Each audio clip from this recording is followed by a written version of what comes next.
주에 우리는 오늘 이 본문 말씀 로마서 12장 1절 말씀 앞부분에 나오는 이 그러므로라는 이 말씀의 그 중요성에 대해서 살펴보았고요. 그리고 그 다음에 이제 바로 그 다음 나오는 하나님의 모든 자비하심으로 너희를 구원하노니, 여기 나오는 이 하나님의 자비하심으로라는 표현이 참 중요한 말씀이라고 그런 말씀을 드렸습니다.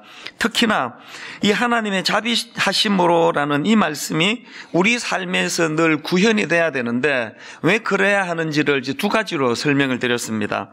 첫째로는 왜 우리 삶에 하나님의 자비하심이 흘러 넘쳐야 한다고 말씀드렸습니까? 그래야 나도 다른 사람들에게 이 자비하심으로 그들을 대할 수 있다고, 심지어는 원수들조차도 이 하나님의 자비하심으로의 능력이 있어야 그들을 용서할 힘이 생기기 때문이라고 그런 말씀을 드렸습니다. 그런가 하면은 두 번째로 우리 삶에서 하나님의 자비하심으로 이게 왜 이루어져야 하느냐? 그래야 이 하나님의 자비하심이 예배적 삶의 원천이 된다는 것을 알기 때문이다. 그런 말씀을 드렸는데요. 이제 오늘은 두 번째 시간으로 이 두 번째 항목에 대해서 좀 살펴보려고 합니다. 1절 말씀을 다시 보시겠습니다.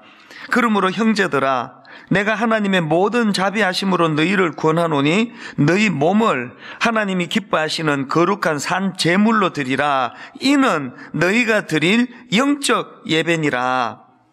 제가 이 1절 말씀에서 발견한 그 중요한 포인트가 뭐냐 하니까요, 지난주에 말씀드리지 않았습니까? 로마서는 전반부와 후반부로 나눌 수 있는데, 이제 전반부인 1장부터 11장까지에서는 하나님께서 우리를 위해서 해주신 일들, 이것들을 담고 있었고, 후반부인 12장부터 16장까지는 그 은혜에 감사해서 우리가 하나님께 드려야 할 것들, 그래서 이제 많은 윤리와 또 우리가 해야 될 여러 덕목들이 이제 열거된다고 말씀을 드렸는데요. 제가 발견한 포인트가 뭐냐 하니까, 이렇게 후반부인 12장부터 16장까지 우리가 해야 할 일들에 대한 많은 열거가 나오는데, 그 많은 것들 중에 제일 먼저 나오는 게 예배라는 것입니다. 이는 너희가 드릴 영적 예배니라. 우리가 하나님의 은혜에 감격한다면 우리의 삶도 바뀌어야 되고, 태도도 바뀌어야 되고, 이웃을 대하는 우리의 자세도 바뀌어야 되고, 많은 게 바뀌어져야 되지만 그 중에 가장 먼저 또 중요한 거는 예배에 대한 태도가 달라져야 된다는 겁니다. 하나님은 우리가 드리는 어떤 헌신, 섬김보다도 이 예배를 귀하게 여기는 사람을 하나님은 찾으신다는 겁니다. 요한복음 4장 23절, 아버지께 참되게 예배하는 자들은 영과 진리로 예배할 때가 오나니 곧 이때라. 그 다음 보십시오. 아버지께서는 자기에게 이렇게 예배하는 자들을 찾으시느니라. 우리 삶에 이 하나님의 자비하심으로라는 이 감격이 넘쳐난다면 우리는 그 열정을 예배자로 바르게 서는 것으로 이 에너지를 흘려보내야 된다는 겁니다. 이 말씀을 준비하다가 여러분 이 찬양 아시죠? 완전하신 나의 주, 의의 길로 날 인도하소서. 이 가사를 보니까요, 행하신 모든 일, 1장부터 11장까지를 압축한 말씀 아닙니까? 하나님이 우리를 행하신 그 모든 일들을 생각하니까 그 주님의 영광이고 그 주님을 우리가 경배하는데, 바로 그 다음 이런 1장부터 11장을 요약해 놓은 것 같은 이 찬양이 후렴으로 가서 어떻게 연결이 됩니까? 예배합니다. 찬양합니다. 주님만 날 다스리소서. 예배합니다. 찬양합니다. 주님 홀로 높임 받으소서. 이 부분은 로마서로 치면은 후반부 12장부터 16장까지에 나오는 가장 중요한 것, 네가 하나님의 은혜를, 하나님이 네 구원을 위하여 행하신 일들을 기억하느냐? 예배자의 자리로 가거라. 이게 오늘 본문에서 제가 발견하는 굉장히 중요한 포인트예요. 그래서 이제 오늘 이 문제를 좀 다루려고 하는데요. 자, 그렇다면은 이제 이런 질문이 가능할 거 아니겠습니까? 그렇게 예배자로 서는 게 그렇게 중요하다고 한다면 뭘 어떻게 하나님께 드리는 예배가 하나님이 원하시는 예배인가? 어떤 예배를 드려야 되느냐? 오늘 본문에서 저는 바로 이 질문에 대한 힌트를 다 이 본문이 담고 있다고 생각을 합니다. 그런 관점으로 1절을 다시 보니까요. 그러므로 형제들아, 내가 하나님의 모든 자비하심으로 너희를 권하노니 너희 몸을 하나님이 기뻐하시는 거룩한 산 제물로 드리라. 이는 너희가 드릴 영적 예배니라. 여러분, 여기 나오는 영적 예배니라 할 때 영적은 원어로 보면은 이건 합당한 또 합리적인 이런 뜻을 가진 단어예요. 어떻게 드리는 게 합당한 예배라고요?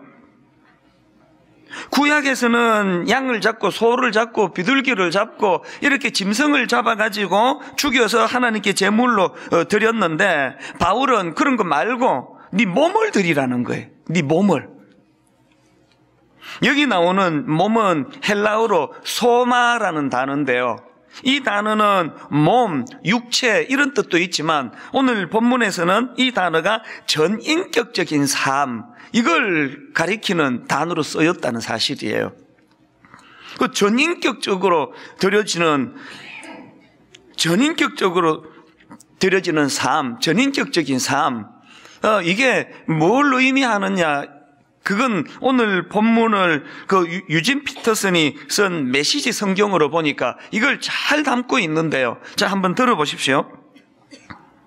그러므로 나는 이제 여러분이 이렇게 살기를 바랍니다. 하나님께서 여러분을 도우실 것입니다. 그 다음 한번 보십시오. 여러분의 매일의 삶, 일상의 삶, 그리고 이걸 강조하느라고 이제 따로 떼서 표현하는데요. 자고, 먹고, 일하고, 노는 모든 삶, 여러분의 매일의 삶, 일상의 삶을 하나님께 헌물로 드리십시오. 하나님께서 여러분을 위해 하시는 일을 받아들이는 것이 바로 여러분이 그분을 위해 할 수 있는 최선의 일입니다. 여기서 지금 몸이 전인격성을 말한다는 게 뭘 의미하는지 잘 설명해 놓은 거 아닙니까? 그런가 하면은 로마서 6장 16절에 보면은 우리 전인격적인 삶이 드려진다는 게 뭘 의미하는지를 알 수가 있는데요. 자, 로마서 6장 16절. 너희 자신을 종으로 내주어 누구에게 순종하든지 그 순종함을 받는 자의 종이 되는 줄을 너희가 알지 못하느냐? 뭐가 전인격적으로 하나님께 드리는 그런 삶이냐? 하나님이 내 삶의 주인임을 인정해드리고 하나님이 날 구원해 주신 주권자라는 걸 인정해드려서 그분에 대하여 내가 순종하는 삶을 살아가는 것. 일상생활에서 그분께 순종하는 삶을 사는 그 모든 것들이 이게 다 전인격적으로 하나님께 드리는 예배라는 것입니다. 제가 이 설교를 준비하다가 갑자기 우리 집 강아지를 딱 보니까요. 야, 얘가 나한테 예배자가 이런 태도예요.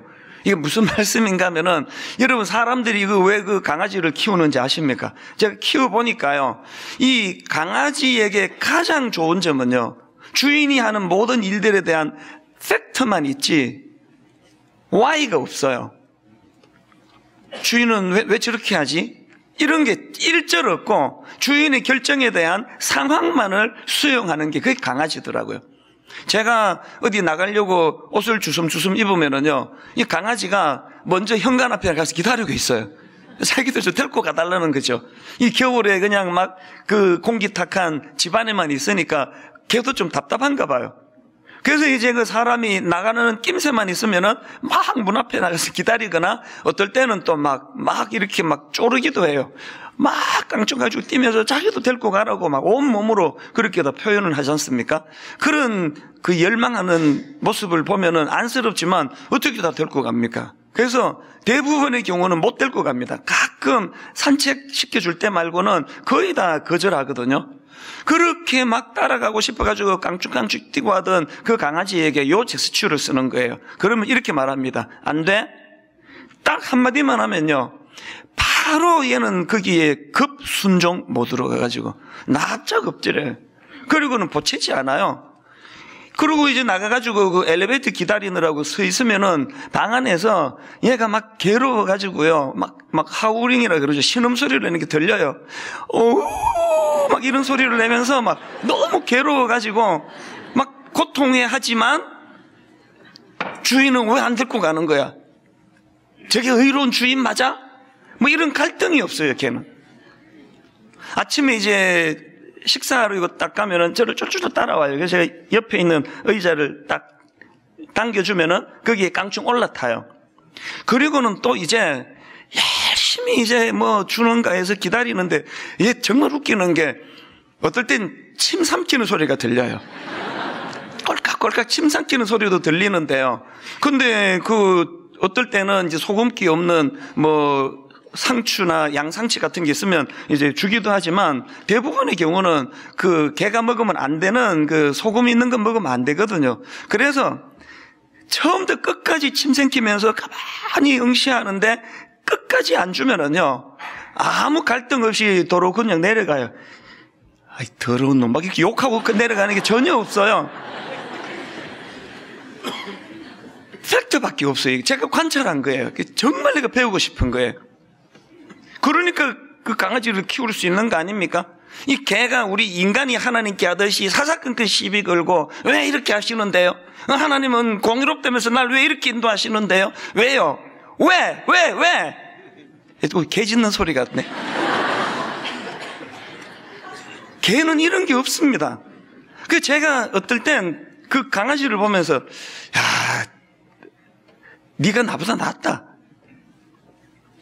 여러분, 그 주인인 강아지에 대한 이 개의 자세를 보면서 얘는 물론 뭐 생각이 깊어서 하는 건 아니고 이제 본능의 의지에 사니까 그걸 유추할 수 없으니까 그런 거지만, 저는 그 모습을 보면서 우리는 하나님 앞에 정말 팩트만 있고 why가 없는, 왜라는 질문이 없는 그런 자리로 가고 싶은 거예요. 어떤 경우라도 하나님 하시는 일은 항상 옳으십니다. 내가 이해할 수 있든 이해할 수 없든 이런 자세를 가지고 주님 앞으로 순종하며 나아가는 삶, 이게 예배라는 거예요. 이게 이제 좀 더 구체적으로 오늘 본문에서 말하는 이 영적인 예배가 어떤 예배를 말하는지에 대해서 좀 설명을 드리려고 하는데요. 우선 이 본문 1절의 구조를 원어로 보면은 이 구조가 굉장히 재밌습니다.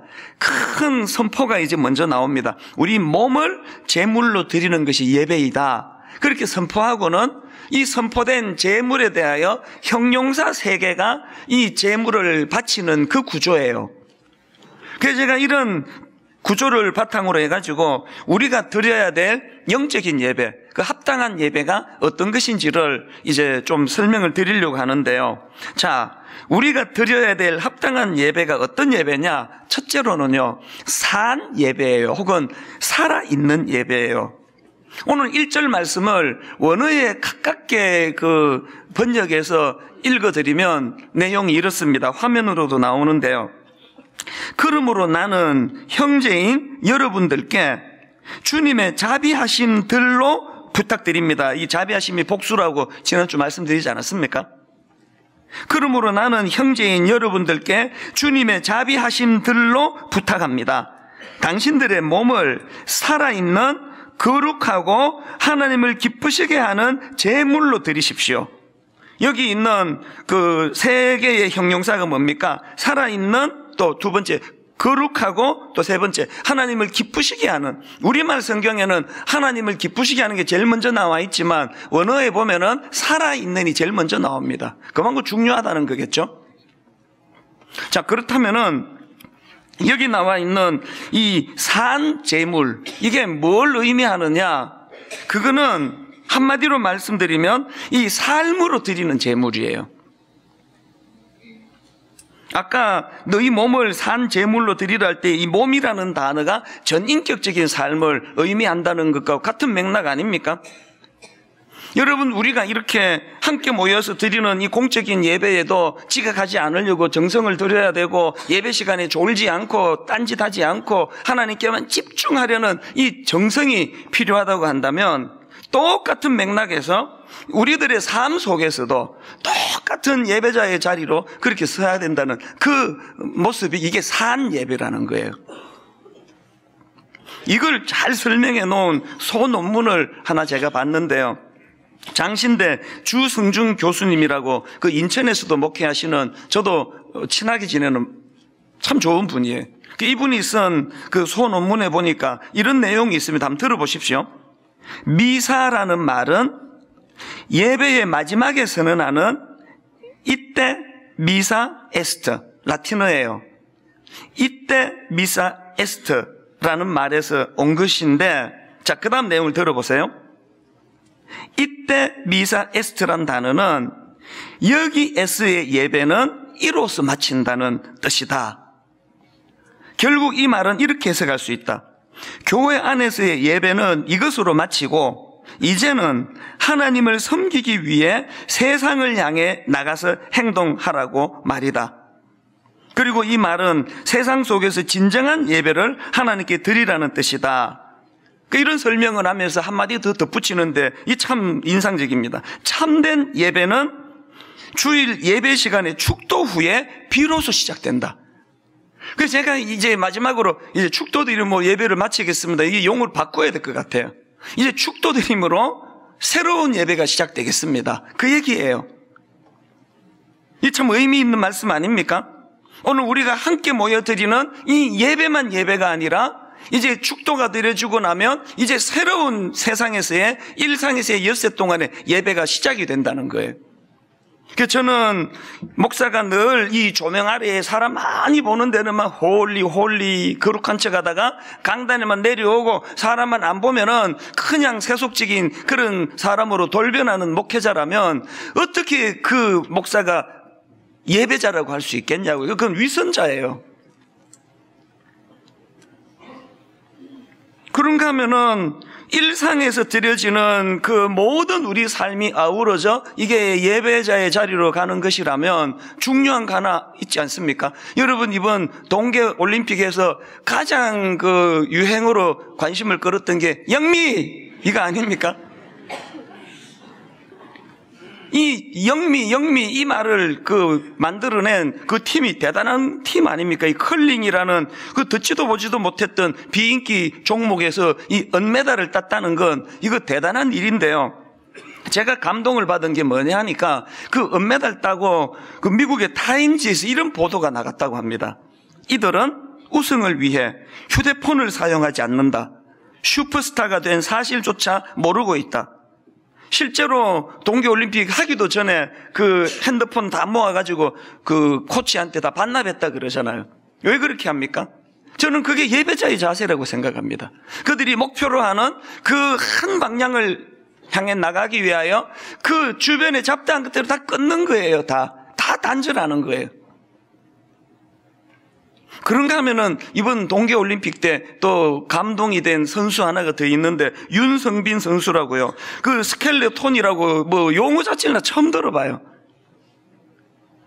그런 생소한 스켈레톤에서 금메달을 땄는데요. 이건 압도적인 금메달이래요. 이 추종을 불허하는. 근데 제가 감동한 건 이런 기사 내용인데요.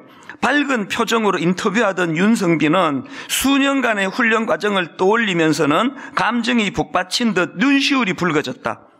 눈물이 맺힌 윤성빈의 얼굴에 경련이 일어났다. 그는 말을 제대로 잊지 못했다. 저는 그 인터뷰 장면을 화면으로 직접 봤거든요. 되게 씩씩한 선수더라고요. 자신감이 넘치고 자신 있다고. 그러다가 갑자기 이 기사에 나온 그대로 눈물이 맺히는 그거는 자기가 오늘 이렇게 인터뷰하기까지 그 지난 4년의 세월 동안에 그 온 정성을 다하는 그 훈련했던 그 피를 말리는 시간들이 불쑥 떠올라지니까 눈시울이 붉어지는 거예요. 저는 그 인터뷰를 보면서 목사니까 정말 내 삶의 마지막이 저런 인터뷰하는 것으로 인생이 마무리될 수 있다면 내가 주님 앞에 섰을 때 내가 주님 사랑하는 그 마음 때문에 로마서 1장부터 11장에서 내게 향하신 그 구원의 은총이 감격해서 정말 아버지 제가 본능을 억누르고 싸워 이기며 온전한 예배자가 되려고 주님 애썼습니다. 눈시울이 붉어지면서 주님께 고백할 수 있는 그런 자리에 내가 설 수 있다면 얼마나 좋겠나. 여러분, 목회자인 저는 온 정성을 다하여 이 설교를 위하여 마지막 5분 전까지라도 문장 하나라도 더 액기스로 주님께 드리기 위하여 정성을 다 쏟고, 성도 한 분 한 분 필요해서 상담을 요청하고 필요해서 신방을 가야 될 때 모든 성도들을 대하는 마음으로 그 한 사람 한 사람에게 정성을 다 쏟는 그런 목사가 돼야 되겠다고, 즉 그런 결심을 할 때 여러분은 여러분의 삶의 자리에서 어떻게 내가 산 예배자로 내 일상생활에서 하나님께 드려질 수 있을지, 이런 걸 몸부림치는 삶이, 이게 하나님이 그거 참 온전한 예배다, 그렇게 말씀하시는 예배라는 겁니다. 그런가 하면 두 번째로 우리가 드려야 될 합당한 예배가 뭐냐 하니까 거룩한 예배예요. 1절을 다시 보십시오. 그러므로 형제들아, 내가 하나님의 모든 자비하심으로 너희를 권하노니 너희 몸을 하나님이 기뻐하시는 거룩한 산 예배로 드리라. 존 머리라는 분의 그 로마서 주석을 보니까 이 부분을 이렇게 해석하더라고요. 거룩은 죄의 몸을 특징 짓는 더러움 및 모든 감각적 정욕과 대조를 이룬다. 열거되는 이 모든 게 지금 이 땅에서 일어나는 그 역겨운 내용들을 반대로 생각하면 그게 거룩이다, 그 얘기예요. 거룩은 죄의 몸을 특징 짓는 더러움 및 모든 감각적 정욕과 대조를 이룬다. 로마서 1장 7절에 보면은 바울이 이렇게 그 지역에 예수 믿는 사람들을 이렇게 칭합니다. 로마에서 하나님의 사랑하심을 받고 성도로 부름받은 모든 자에게, 여기 나오는 성도는 헬라어로 하기오스라는 단어인데요, 이 하기오스는 성결, 거룩, 또 구별, 이런 뜻을 가진 단어입니다. 이 헬라어 하기오스에 해당되는 구약의 히브리어가 카도시인데요, 이 단어는 아마 귀에 익으실 거예요. 몇 번 설명을 드렸거든요. 카도시는 이 단어의 기본 의미가 자르다, 영어로 컷이라고, 그게 거룩이에요. 이 악한 세상을 구별되게 살아가는 거, 컷하는 거, 이게 거룩이래요. 그리고 또 이런 삶을 살려고 애쓰는 사람들이 그게 성도래요. 사실 집사님, 권사님보다 훨씬 아름다운 언어가 성도님이에요. 그 당시 로마는 오늘 대한민국 못지않게 성적으로 타락하고 문란한 세상이었다고 다 알려져 있거든요. 그 세상 속에서 거기에 뒤섞여 살지 않고 구별된 삶, 컷, 이런 삶을 사는 게 그게 성도라는 겁니다. 지금 대한민국을 뒤흔들고 있는 그 여성들의 성폭행 피해를 고발하는 미투, 그 나도 당했다, 그런 뜻이라고 하네요. 그 정말 분노가 생기는 게 뭐겠습니까? 주로 그런 짓을 하는 사람들을 보니까 교수님, 여러분 그 대학 들어간 그 19살, 20살의 그 어린 애들에게 그 교수라는 존재는 자기 삶에 그 보고 배우고 흉내내야 될 인생의 샘플 아닙니까? 그렇게 존경하는 제자들을 불러내가지고 그 성추행을 했다, 못된 짓을 했다, 이거는요 그냥 한번 성추행하는 그 정도가 아니라 그 영혼을 짓밟는 짓이라고 생각합니다. 그 너무나 악한 짓 아닙니까? 그 문화계에 무슨 거목이라고 주목받는 어떤 스승이 있다, 그 문화생들은 하늘처럼 그 존재를 우러러 보면서 배워야 되는 존재인데 그런 존경을 표하는 사람을 불러내가지고 그런 악한 짓을 했다, 그거는 간단한 성추행의 문제가 아니에요. 저는 개인적으로 마음에 더 많이 고발이 돼야 된다 생각해. 다 까발켜지고 수치당하고, 그래서 다시는 우리나라가 이런 부끄러운 은밀한 곳에서 이런 저질적인 일들이 행해지지 않는 그런 나라가 됐으면 좋겠습니다. 그러면서 저는 솔직히 조마조마해요. 어느 목사한테 당했다, 이게 터트려질까봐 매일 조마조마해요. 다행히 아직까지는 그런 게 안 나오지만 정말 없었을까요? 없었기를 바라고 또 바랄 뿐이에요. 교회에서는 그런 거 나오면 안 됩니다. 왜? 컷이니까. 그런 악한 세상과는 구별된 이 거룩이 교회의 가장 중요한 확증이 돼야 되니까요. 제가 지난번에 하나님께서 모세를 민족의 지도자로 부르시면서 그 요구하신 게 두 가지라고 말씀드리지 않았습니까? 하나는 그 손에 든 지팡이를 땅에 던지라, 이걸 요구하셨다고 또 의미를 제가 설명을 드렸는데, 사실은 이것보다 먼저 요구하신 게 바로 네 발에서 신을 벗어라. 자, 그 내용을 담고 있는 출애굽기 3장 4절 5절을 한번 보시겠습니까? 우리 같이 한번 읽어보시겠습니다. 여호와께서 그가 보려고 돌이켜 오는 것을 보신지라 하나님이 떨기나무 가운데서 그를 불러 이르시되 모세야 모세야 하시매 그가 이르되 내가 여기 있나이다.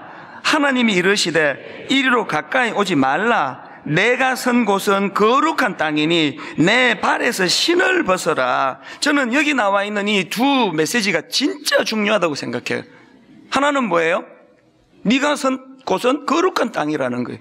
그런데 여러분, 이게 지금 하나님이 모세를 그 어떤 신비로운 아무도 밟지 않은 그런 땅으로 인도한 게 아니고요, 사실은 그 하나님이 거룩한 땅이라고 말했던 그 땅은요, 모세가 일상으로 드나들던 익숙한 땅이에요. 우리로 치면 교회에서 집에 가는 길, 집에서 교회 가는 길 막 담배꽁초 흩어져 있고, 저기는 또 누가 담배 연기 뿜기고 막 매연나고 그곳이에요.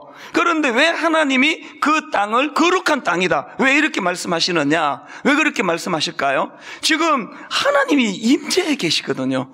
하나님이 임재해 계시는 그곳은 아무리 익숙하고 아무리 평범하고 아무리 담배꽁초가 흩어져 있는 땅이라 할지라도 그 땅은 거룩한 땅이 된다는 거예요. 여러분, 이 시대가 너무 역겹습니까? 온 땅이 오염된 것이 화가 나십니까?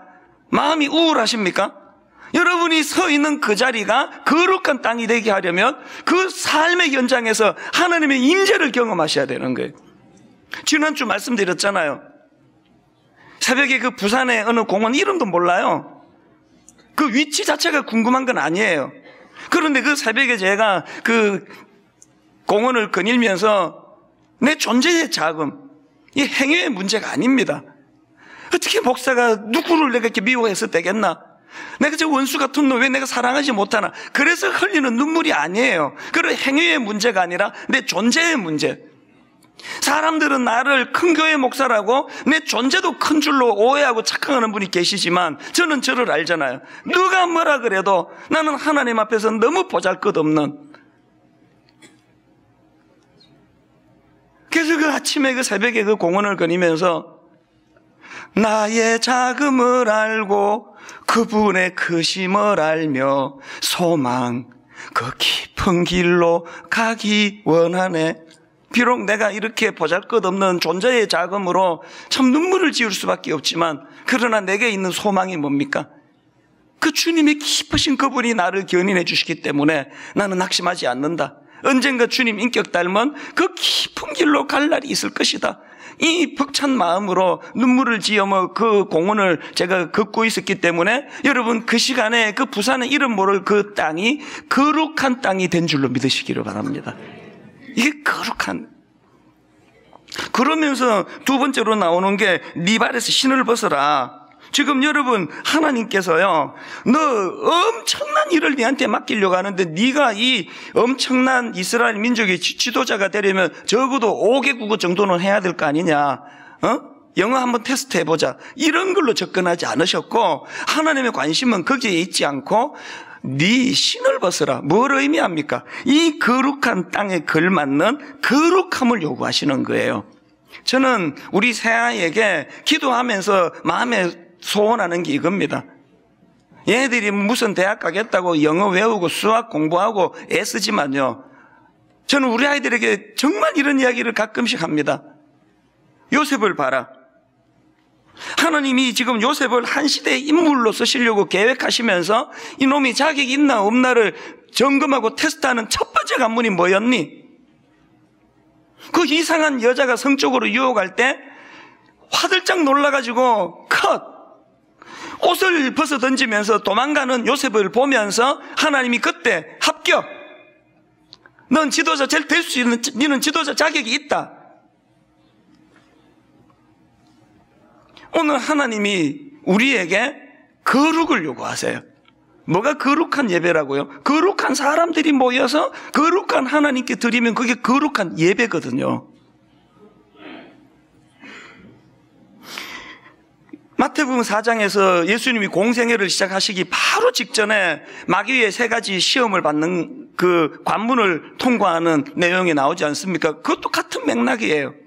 지금 마귀가 예수님을 3가지로 시험했던 그 핵심은 하나예요. 먹고 사는 문제, 과시욕, 명예욕. 이 세상 지도자들이 추구하는 그 방식대로 살아라. 내 다 밀어줄게. 이게 사단이 공격하는 유혹의 포인트고요. 단호하게 그것을 거절하시고 이런 먹고 사는 문제, 명예의 문제, 이 사람들 앞에 인정받는 과시, 이런 세상적인 관점과 기준을 내가 컷오시하겠다. 공생애를 시작하시기 전에 예수님이 반드시 거쳐 우리들에게 본으로 보여주셔야 되는 그 모습이 바로 마귀의 3가지 유혹을 이겨내신 그 과정이라고 저는 생각하거든요. 그렇기 때문에 여러분, 우리는 다니엘 1장 8절, 다니엘은 뜻을 정하여, 왕의 음식과 그가 마시는 포도주로 자기를 더럽히지 아니하리라.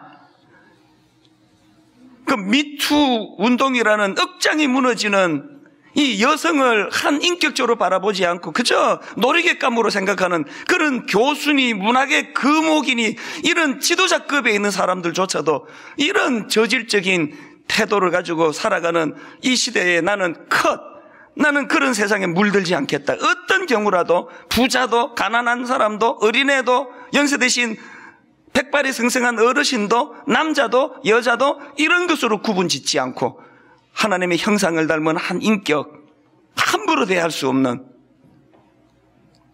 그런 거룩을 회복하는 예배자들이 모인 분당 우리 교회 예배가 되기를 바랍니다. 그런가 하면은 3번째로 우리가 드려야 될 합당한 예배가 뭐냐? 하나님이 기뻐하시는 예배라는 겁니다. 1절에 너희 몸을 하나님이 기뻐하시는 거룩한 산 제물로 드리라. 여러분, 하나님이 기뻐하시는 제물로 드리라는 말에 내포되어 있는 게 뭐예요? 하나님이 기뻐하지 않으시는 제물도 있다는 거 아닙니까? 하나님이 기뻐하시는 예배를 드리라. 그 말에는 하나님이 별로 기뻐하지 않으시는 예배도 있다는 얘기 아닙니까? 김도현 교수님 그 책에 이 사실을 강조하는데요. 자, 이사야 1장 11절 12절을 보니까 하나님이 기뻐하지 않으시는 예배의 모습이나 제물이 어떤 건가를 잘 설명을 합니다. 한번 같이 한번 읽어보십니다. 여호와께서 말씀하시되 너희의 무수한 제물이 내게 무엇이 유익하뇨? 나는 숫 양의 번제와 살찐 짐승의 기름에 배불렀고 나는 수송아지나 어린 양이나 숫 염소의 피를 기뻐하지 아니하노라. 너희가 내 앞에 보이러 오니 이것을 누가 너희에게 요구하였느냐? 내 마당만 밟을 뿐이니라. 여기 보니까 하나님이 싫어하시는 예배가 어떤 예배인지 확 와닿는 거 아닙니까? 어떤 예배를 싫어하시는 거라고요? 마음이 담겨 있지 않는, 형식적으로 드리는 거, 그걸 내 마당만 밟을 뿐이라. 저 알아요.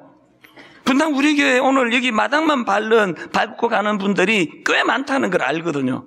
그거 하나님 안 받으세요. 그래서 여러분, 비록 죄도 많이 짓고 실수도 많이 하지만 그런 자기의 연약함을 정직하게 인정하면서 하나님 앞에 나갈 때마다 시편 51편 17절 하나님께서 구하시는 제사는 상한 심령이라. 하나님이여 상하고 통회하는 마음을 주께서 멸시하지 아니하시리이다. 이런 마음을 가지고 주님 앞으로 정말 내가 고침받기를 원하는, 내 이 정결하지 못한 내 영혼이 주님 앞에 깨끗이 씻김받고 치유받는 그런 예배를 향한 갈망을 가지고 드리는 예배, 그런 예배를 기뻐하신대요. 또 그런가 하면은 또 하나님이 무슨 제물, 어떤 예배를 기뻐하시는지를 바로 그 다음 나오는 17절에서도 힌트를 얻을 수 있는데 17절입니다.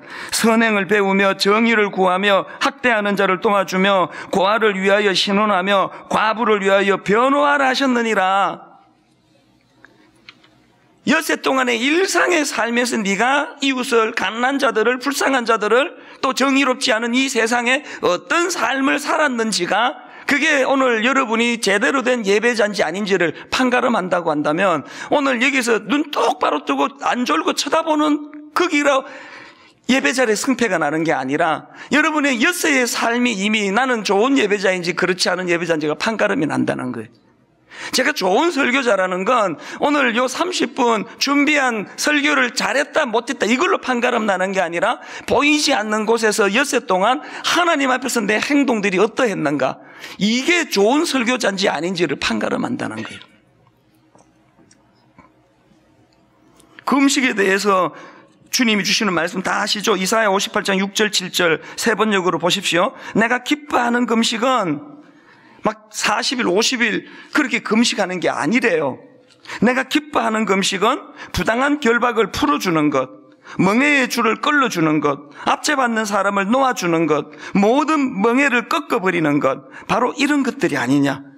또한 굶주린 사람에게 너의 먹을 것을 나누어 주는 것, 떠도는 불쌍한 사람을 집에 맞아 들이는 것이 아니겠느냐.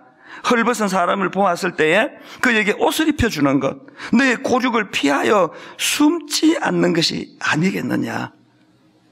며칠을 몇 끼를 했느냐의 기준으로 하나님이 기뻐하시고 기뻐하지 않으시는 게 아니라 그 금식하는 행위 이면에 이런 약자들에 대한 어떤 태도를 가지고 있느냐.